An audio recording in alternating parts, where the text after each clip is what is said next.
Assalamualaikum warahmatullahi wabarakatuh. Perkenalkan, nama saya Nurul Fauziah dengan NIM 2120602047. Di sini saya akan menjelaskan materi tentang pasar modal syariah.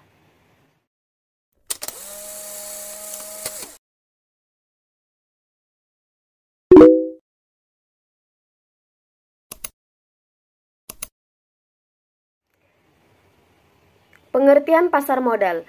Pasar modal merupakan kegiatan yang berhubungan dengan penawaran umum dan perdagangan efek, perusahaan publik yang berkaitan dengan efek yang diterbitkannya, serta lembaga dan profesi berkaitan dengan efek.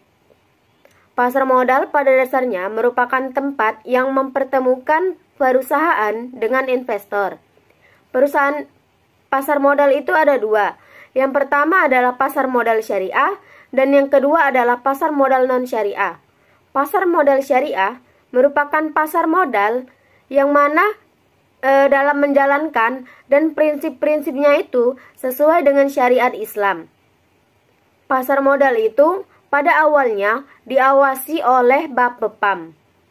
Kemudian pada tahun 2012, tepatnya pada bulan Januari, pengawasan dari Bapepam dipindah alihkan kepada Otoritas Jasa Keuangan atau OJK.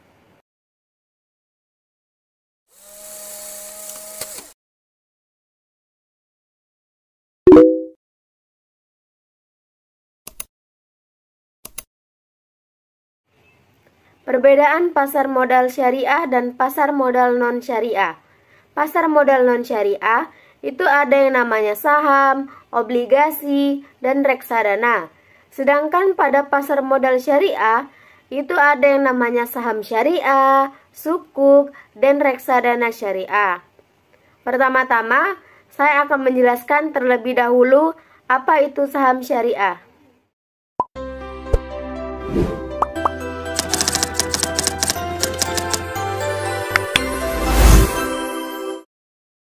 Saham syariah. Saham syariah merupakan surat penyertaan kepemilikan yang sesuai dengan prinsip-prinsip syariah.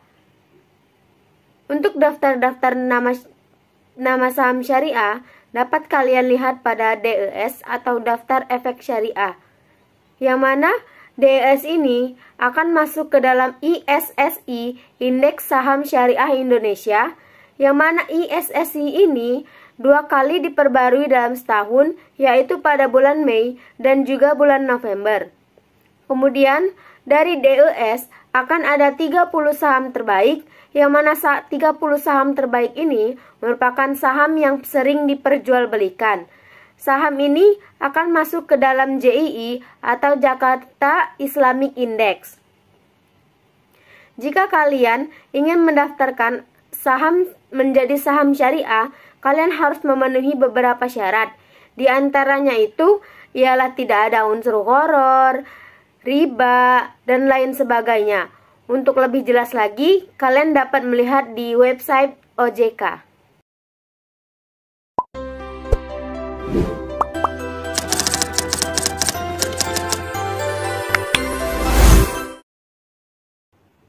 Yang kedua, sukuk. Sukuk dalam pasar modal non-syariah disebut juga dengan obligasi. Obligasi merupakan surat utang jangka panjang. Sukuk itu dapat dikeluarkan oleh dua. Yang pertama adalah oleh pemerintah, sukuk pemerintah. Yang kedua, sukuk pemerintah atau negara. Yang kedua adalah sukuk yang dikeluarkan oleh korporasi.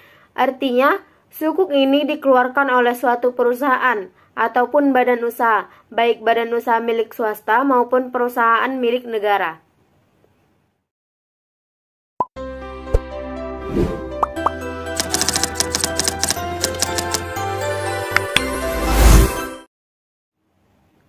Yang ketiga adalah reksadana syariah. Reksadana syariah ini diperuntukkan kepada kalian ataupun kita yang memiliki kapital rendah tapi ingin berinvestasi yang sesuai dengan prinsip syariah.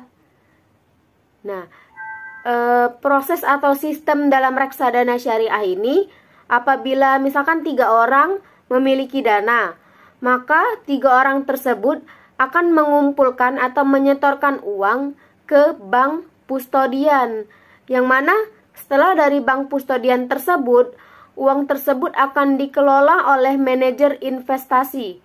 Nah, maka di manajer investasi tersebut, uang tersebut dapat disalurkan. Misalkan kalian ingin ke saham nih, saham apa? Tapi sahamnya saham syariah yang pastinya telah diawasi oleh Dewan Pengawas Syariah yang juga dibawahi oleh Dewan Syariah Nasional atau DSN, yang mana DSN ini dibawahi langsung oleh Majelis Ulama Indonesia.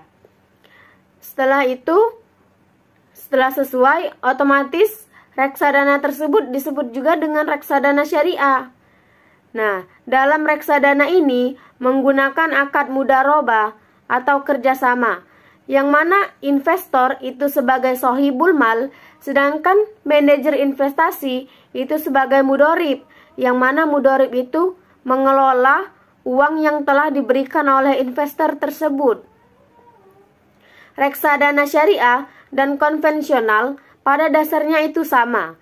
Yang membedakan itu ialah kemana mereka akan menginvestasikan uang yang telah mereka investasikan tersebut.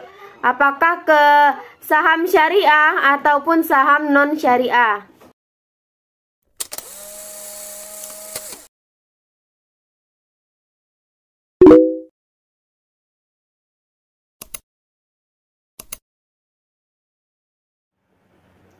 Prinsip pasar modal syariah.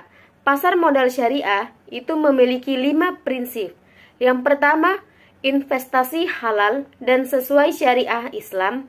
Yang kedua, menggunakan uang sebagai alat pertukaran nilai. Yang ketiga, resiko yang mereka miliki atau mereka hadapi itu cenderung rendah. Yang keempat, transaksinya itu menggunakan akad, yang pastinya akad tersebut terdapat pada perbankan syariah, yang akad mudharabah, musyarakah, dan lain sebagainya. Yang kelima atau yang terakhir ialah mekanismenya yang jelas.